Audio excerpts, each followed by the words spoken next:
හායාලුවනේ අනිතිනාද තමනත් එක ආවා ලස්සන කතාවක් අරගෙන ඉදිරියට කලින් ඔයා මගේ channel එක තාමත් subscribe කරලා නැත්නම් ඉක්මනටම subscribe කරලා bell icon එකත් all කරලා like එකකුත් දාගෙනම අපි යංක කතාවට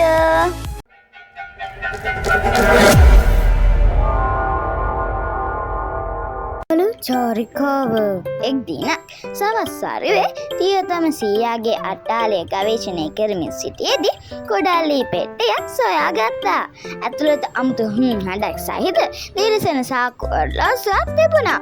කෘතුහලෙන් සිටි තියෝ ඉහළින් නැති බොත්තම එව්වා. අහසයි අට්ටාලයයි අතුරුදහන් වුණා. තියෝ හදිසියෙම මන්දකාලනීය ගම්මානයක සිටගෙන සිටියා. නයිටරු අශ්වයන් පිට නැගී ගියා. බේකරි කරුවන් පාලනය කරු අතර ළමයින් වීදි හරහා දිව ගියා. සෑම කෙනෙකුම ඔහුගේ අමුතු ඇඳුම් දෙස බලා සිටියා. නමුත් ඔහු පැදිලි කිරීමට පෙර ෆ්ලෑෂ් හඬකින් තියෝ අනාගතයට ගොඩ බැස්සා. උස් අහස් ගොඩ නැගිලි වඩාකුළු කරා ළඟා වුණා. රොබෝවරු ගමන් කළා සහ පියාඹන මෝටර් රථ ඉහළින් සැරිසරුවා. ගැහැණු ළමෙක් ඔහුගේ රොබෝ සිරතල් බල්ලා ඔහුට පෙන්නුවා. නමුත් ඔරලෝසුව නැවතත් දිලිසුණා.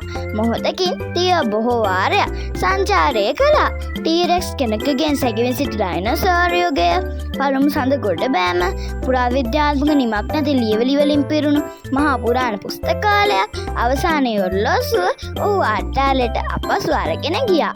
ඔහුගේ සීයා සිනාසෙමින් මෙසේ පැවසුවා. ඔයා ඒක හොයාගත්තා. ඒ ඔරලෝසුව අපිට කාලේ අරන් පුදුම දේ පෙන්නනවා. නමුත් මතක තියාගන්න ගෙදර තමයි ලොකුම වික්‍රමය. තියෝ සිනාසෙමින් ඔරලෝසුව පෙට්ටියේ තැබුවා. හරි වෙලාව ආවහම ආයෙත් වික්‍රමාන්විතය පටන් ගන්න දවසයි ඔහු දැනගෙන හිටියා.